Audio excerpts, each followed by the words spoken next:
Bonjour à tous et à toutes et bienvenue sur cette vidéo qui va s'intéresser à un livre-objet un peu particulier, la valise qu'a créée Jacques Monory pour illustrer le roman de Stanislas Rodensky, La victoire à l'ombre des ailes. Mais tout d'abord, un peu de contexte.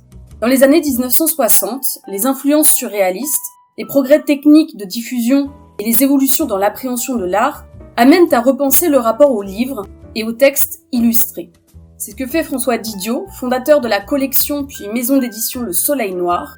Lui entend dépasser la seule textualité éditoriale du livre pour en faire un véritable objet d'art en croisant deux démarches artistiques interdépendantes, celle de l'auteur en amont, celle de l'artiste de l'objet en aval. De cette collaboration naît une œuvre originale, le livre-objet, dont l'étude ne peut hiérarchiser ou subordonner l'une ou l'autre des deux réalisations. Pour Le Soleil Noir, François Didiot imagine une publication en 3 temps, afin de concilier sa démarche expérimentale et les exigences du marché. La série A, ou série bibliophile, est le véritable livre-objet issu de la collaboration entre l'auteur et l'artiste. Tirée à moins d'une centaine d'exemplaires, elle vaut autant pour sa rareté que pour l'originalité de la rencontre artistique. La série B, ou série club, constitue l'entre-deux de cette publication en ce qu'elle fait se rencontrer le texte imprimé et les vestiges et souvenirs de la série A, avec notamment des reproductions originales du livre-objet. Cette série a un plus grand tirage, environ 300 exemplaires. La publication se termine sans surprise avec un tirage plus classique du livre, au format poche, la série C, destinée au grand public, avec des tirages à plus de 1000 exemplaires. C'est dans cette dynamique d'expérimentation éditoriale que François Didiot propose en 1975 à Jacques Monory de concevoir un livre-objet qui constituerait la série A de la publication du roman de Stanislas Rodensky, La victoire à l'ombre des ailes, un roman poétique écrit en 1949, mais jusque-là inédit. Pour interagir avec le livre et en mettre en scène le texte, Jacques Monory imagine alors une mallette d'armes, laquelle sera tirée pour la série A à 97 exemplaires. Cette mallette en métal noir de 42,5 par 35 par 8 cm contient, rangée dans des emplacements en carton argenté adaptés à la forme des objets, par ordre d'apparition, une clé attachée à une ficelle qui permet d'ouvrir la mallette, 5 sérigraphies originales signées par Monory de 32 par 39 cm. Alors ici, à noter que cette description peut varier. Je m'appuie, moi, sur l'exemplaire 95 sur 97 que j'ai eu la chance de consulter pour mes recherches, qui a appartenu à Rodensky et qui est aujourd'hui conservé à la bibliothèque municipale de Lyon. Cet exemplaire possède bien 5 sérigraphies, comme je viens de le dire, là où certaines collections privées en évoquent 6. De la même façon, dans cette version 95, les sérigraphies sont le premier élément que l'on découvre à l'ouverture de la mallette. Mais le Centre national des arts plastiques évoque d'autres exemplaires où celle-ci serait cachée dans le double fond de la valise, comme vous pouvez le voir ici. Cela conduit dès lors à penser le livre-objet comme objet avant tout, manipulé par d'autres et potentiellement dérangé, par exemple concernant l'ordre des sérigraphies.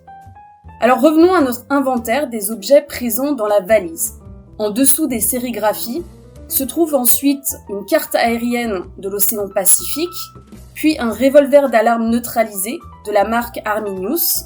Alors certains catalogues listent également la présence de 2 balles à blanc, qui sont manquantes dans l'exemplaire 95. Et puis enfin, on trouve un exemplaire de La victoire à l'ombre des ailes, la série C des éditions Le Soleil Noir, au format 1/8, c'est-à-dire 192 par 141 cm. D'ailleurs, cette série C a été tirée à 2500 exemplaires. Ce dispositif artistique est achevé par un geste de l'artiste lui-même, qui, une fois la valise refermée, la transperce de 2 coups de Winchester. Nous y reviendrons. Alors, il semble tout d'abord tentant de voir la valise et ses composants comme autant d'indices et de clins d'œil qui ont pour unique référent le texte de Rodensky. Cette hypothèse prend sa source dans les 5 citations que choisit Monory pour illustrer les 5 sérigraphies de la mallette. Vous pouvez voir ces correspondances dans le tableau qui s'affiche.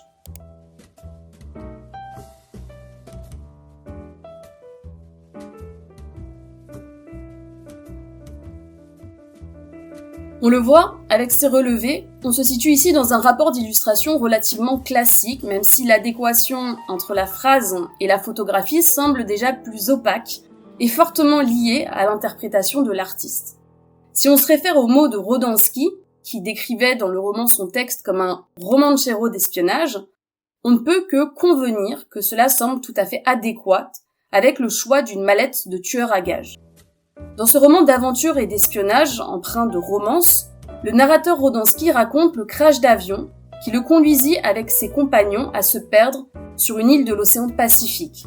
Les éléments de la mallette sont autant d'indices contextuels qui dressent l'atmosphère du livre, évoquant l'équipement que devaient avoir les protagonistes pour mener à bien leur mission. Mais déjà, la démarche est étonnante et novatrice, puisque Monori entend transcender la forme classique du livre pour faire dialoguer le texte avec des objets et non plus des images. L'illustration n'est plus seulement une représentation figurée, elle devient matérielle et palpable, comme un point de rencontre entre le texte poétique et le geste artistique.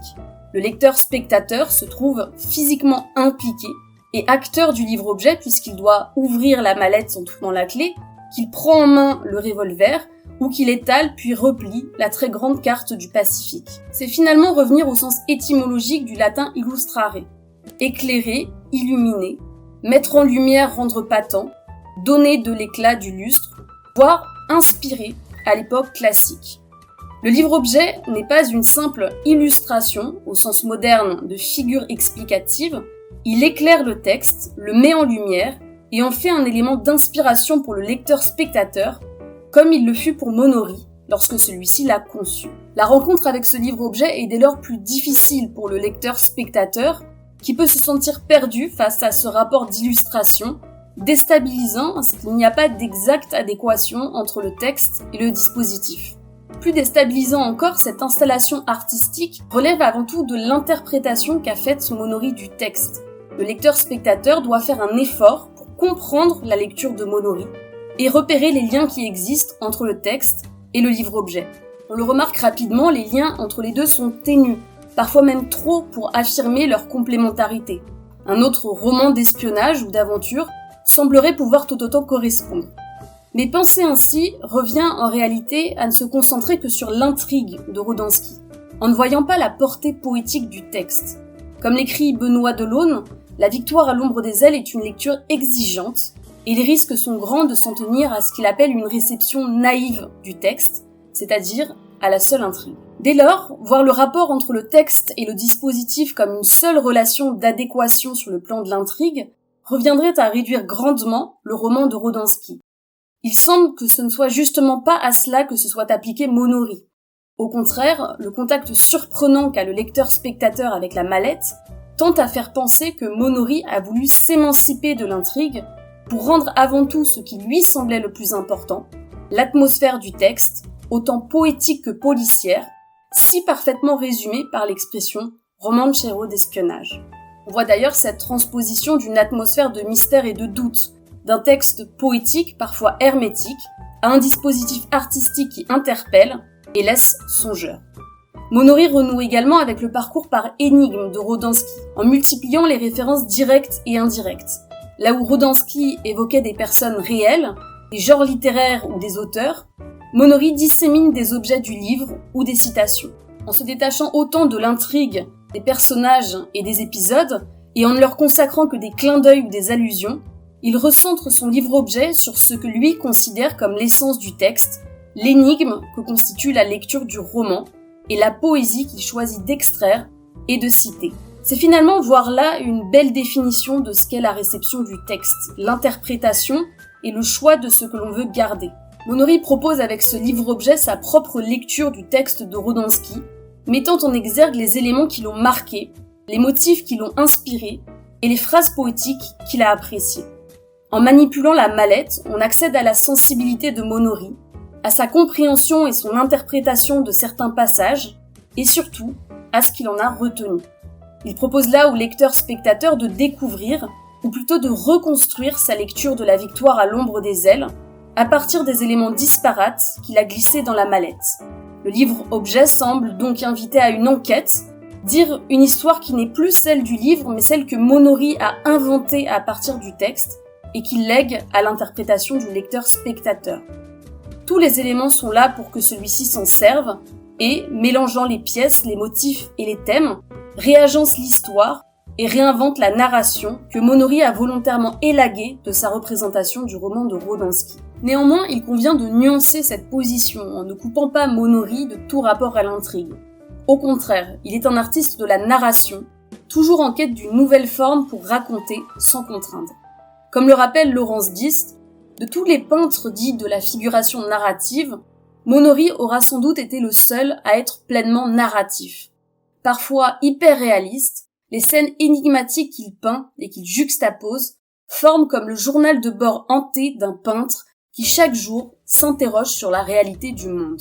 Ce que réinvente Monori dans ses représentations, c'est la narration.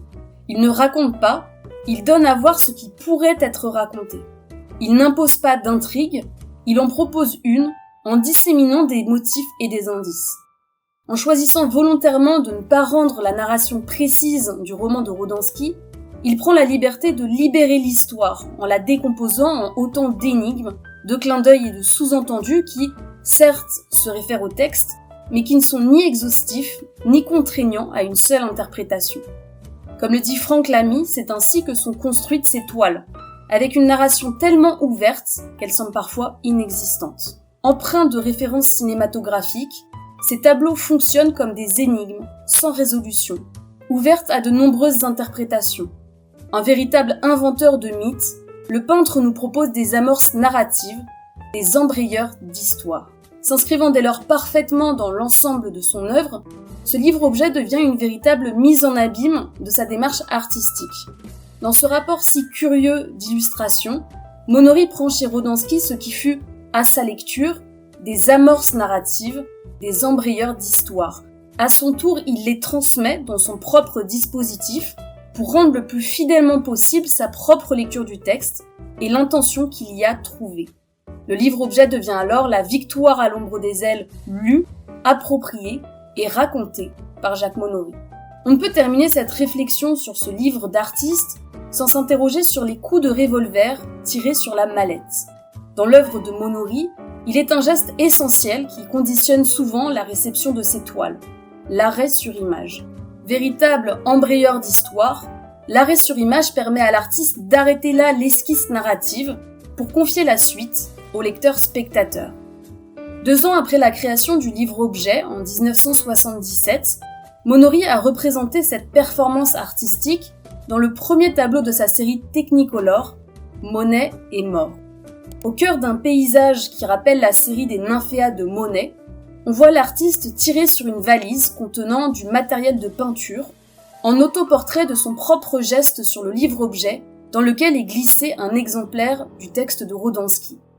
Pour peindre cette toile, Monori s'est inspiré d'une photographie de 1975, du jour où il a percé le livre-objet de 2 coups de Winchester.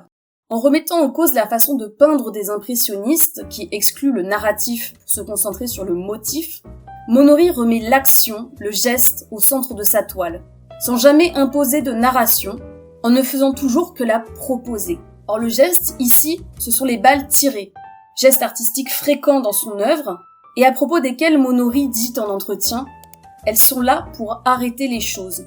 Je suis hanté par le temps, il m'est compté. J'ai toujours eu cette hantise de la mort, et ma peinture est là pour m'aider. » L'arrêt sur image, symbolisé par les coups de feu, serait alors une suspension du temps qui marquerait la fin du travail de l'artiste. Sur cette toile, Monori met en scène la puissance et la destruction de l'œuvre, et ce d'une manière d'autant plus symbolique que la composition rappelle le motif de la cible. L'œuvre semble n'être pas toute puissante, elle peut être détruite, comme le texte de Rodinski qui est symboliquement placé dans la mallette transpercée par les balles.